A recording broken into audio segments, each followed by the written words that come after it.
Thursday's wake-up call on board Space Shuttle Discovery was a cue to the 7 astronauts that it was time for them to, once again, sail inside the International Space Station for a day of transferring equipment and supplies and making final connections for the station's newest components, installed over the course of 4 spacewalks earlier this week.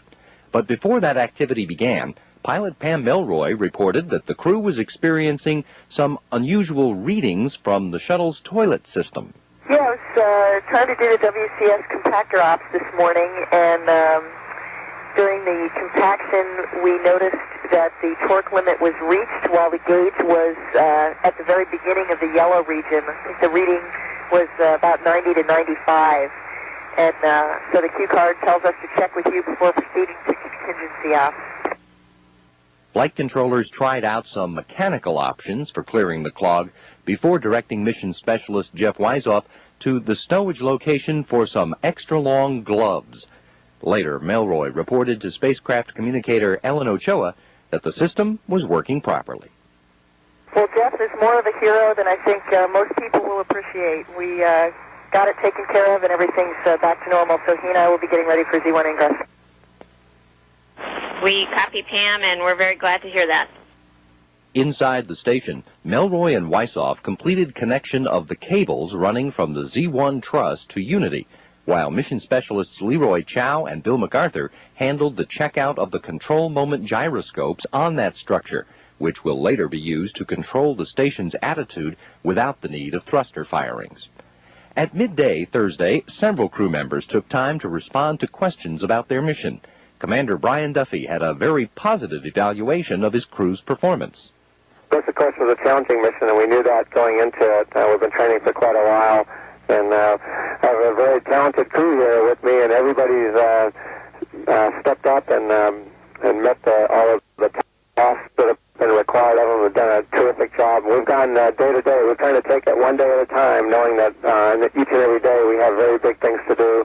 We concentrate on doing those and on those things to the best of our ability, and so far things have gone very well. We've had a few hurdles to overcome, but the training system that we have is just outstanding, and I think our ability to pull this off despite some hardware failures and other minor problems is a real testament to the way NASA trains us to get ready to go fly these missions. So we're very happy. Things are going great. We're not done though. We still have a lot. We still have work to do. We're here inside the space station, inside the Unity node right now.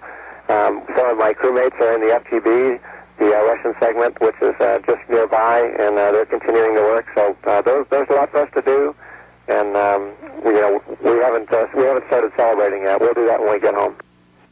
Melroy and MacArthur were each asked to describe their feelings as they had experienced a new milestone. For Melroy, her first shuttle launch, and for MacArthur, his first spacewalk.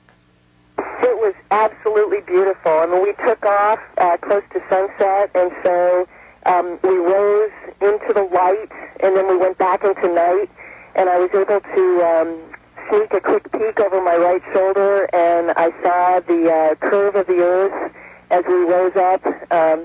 Bell had been telling me that he always got a real sensation of speed, but for me the sensation was altitude. It was incredible. We were just zooming up so fast, and I think that was a really awesome experience. Well, crew teased me a lot about the running dialogue when we came back, and I think that gives you a sense of the emotional impact of it. It was just a truly extraordinary experience. That's something a lot of us look forward to doing. We think it's a significant opportunity, and it just exceeded my wildest dreams as to how thrilling and exciting it could be. Something I hadn't even imagined before is what a tremendously better view you get when you're outside. And if you think about it, if you really want to see the outdoors, you walk outside your house. You may have lots of windows, but still, every time you look through a window, you only see part of the outside. And with the helmets and the bubble visor in front of them, when you're outside, the view is simply breathtaking. It's just, I think I'm going to have to spend a significant amount of time post-landing to my thoughts to relate what a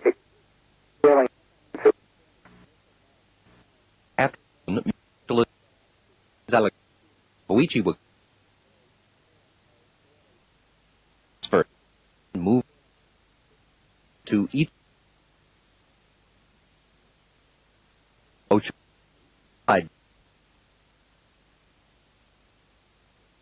I is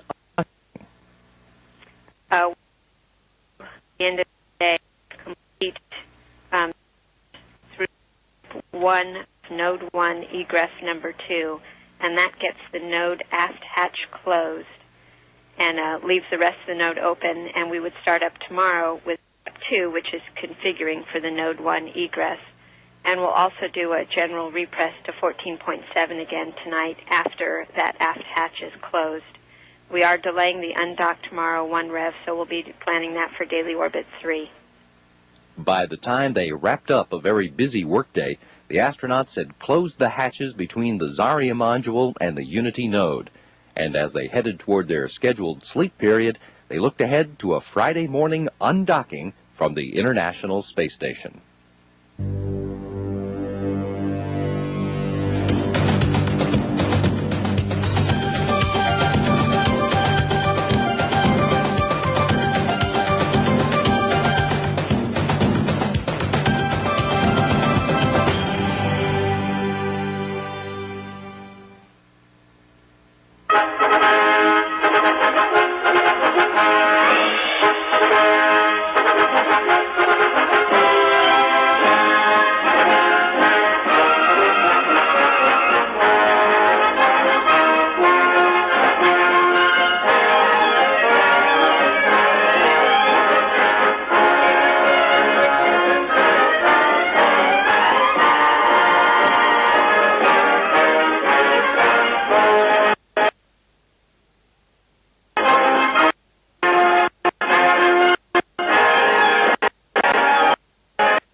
Discovery and happy sailing into the FGB. Gerard, it's good to see that you guys have made an outstanding choice of theme songs today.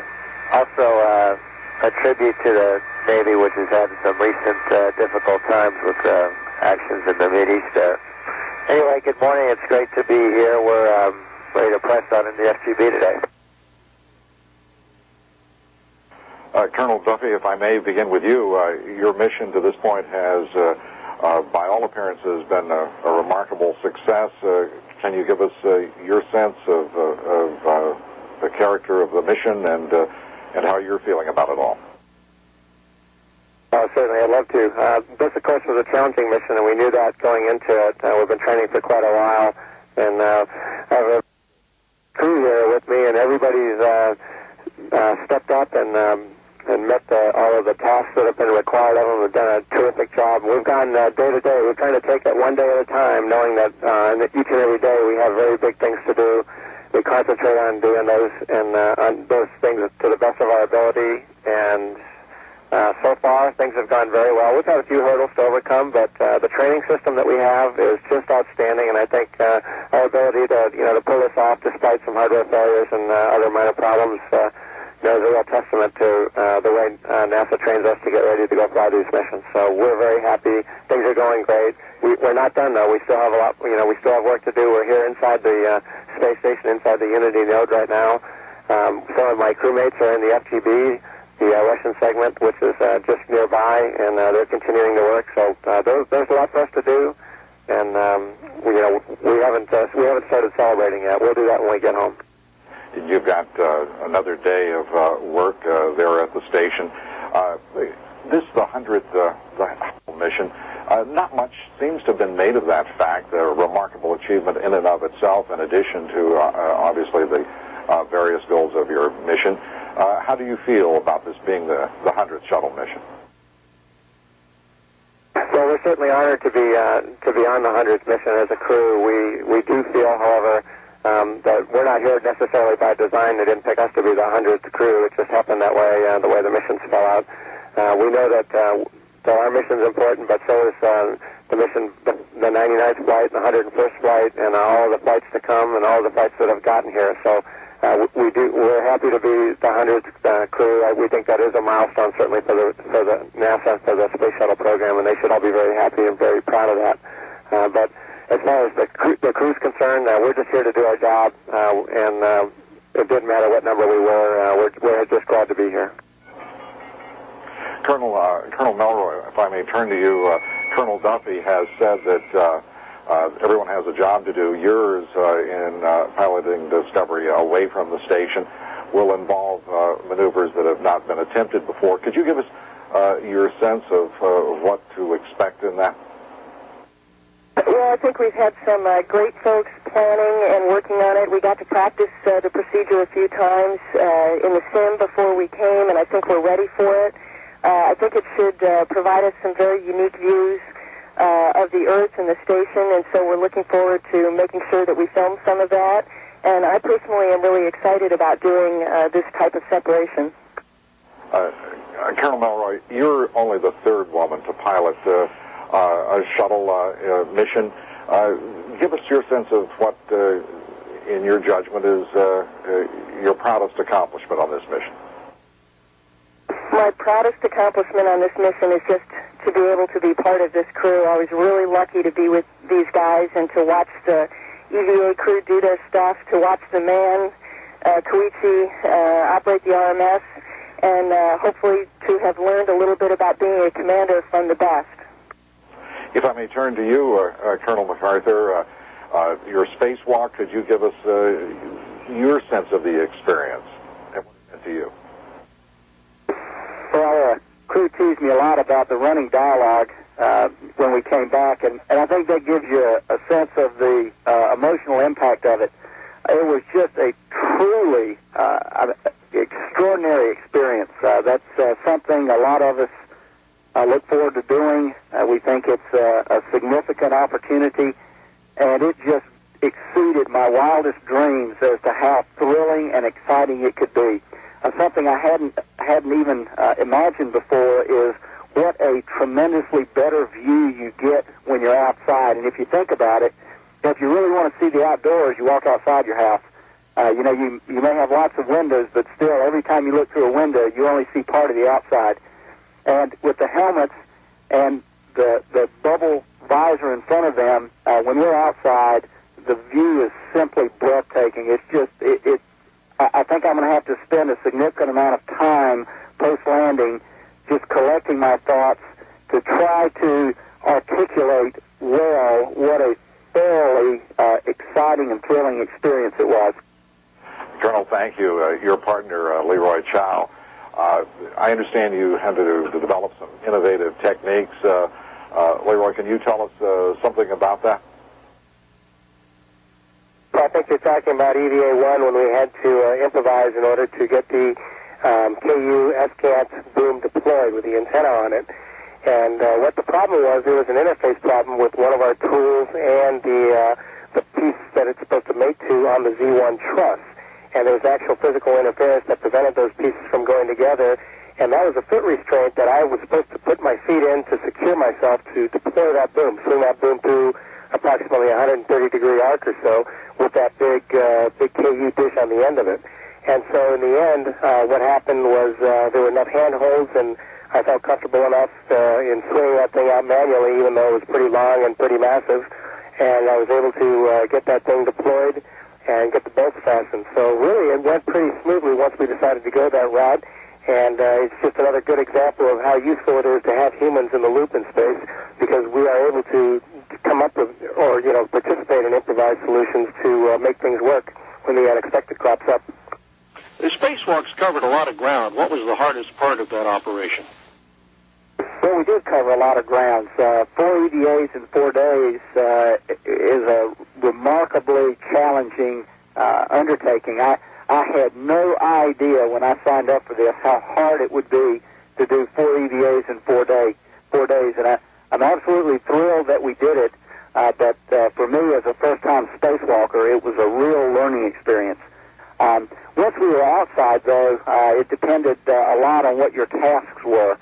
Personally, I found on the second EVA, I became much more fatigued because I was moving, using my arms to move around instead of riding in the shuttle's robotic arm. And so just that physical exertion I found to be much more demanding.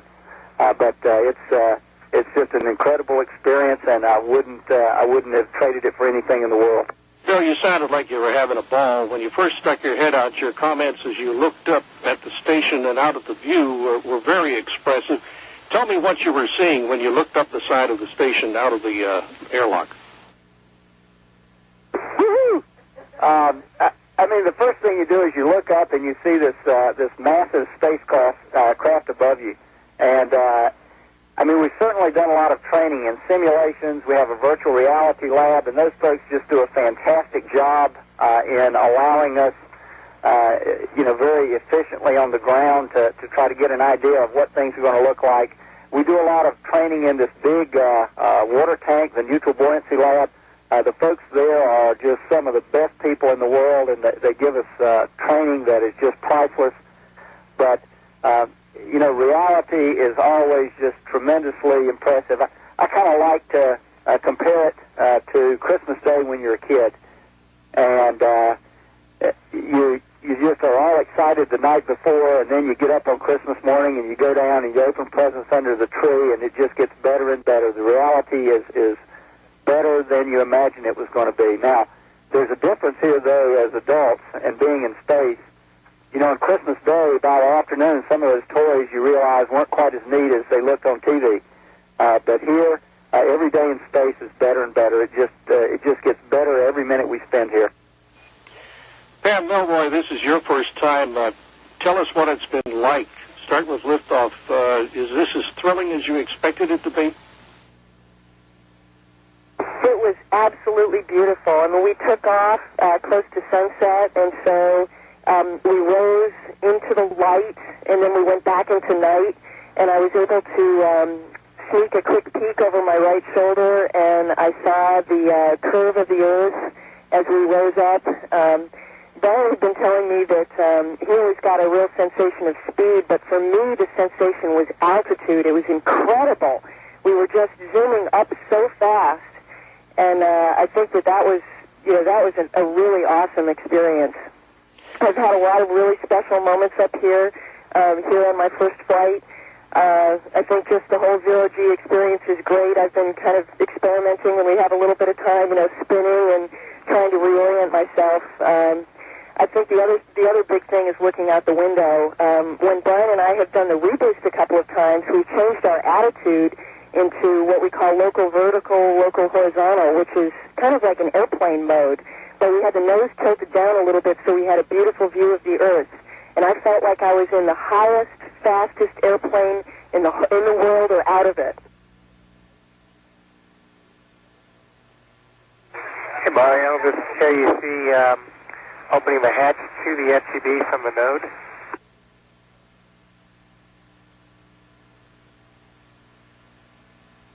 And Mike, just to let you know, we got a good picture. Okay, you see it's kind of dark in there, and we were trying to get some light in there, but unfortunately the picture's a little dark.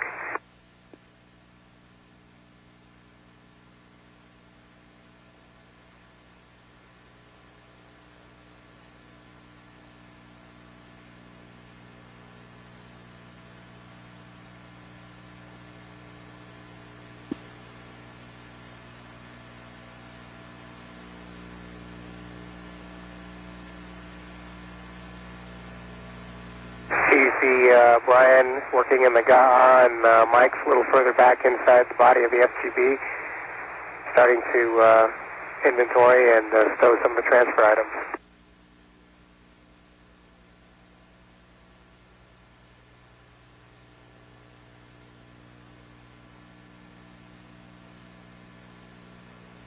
Here's some work being done in the FGB, and here Koichi's taking the camcorder and he's going into the FGB through our bit slew cables and all that. See some of the ducting there is that we hooked up to get ventilation inside the FGB. And here's Brian and Mike hard at work doing the transfer test.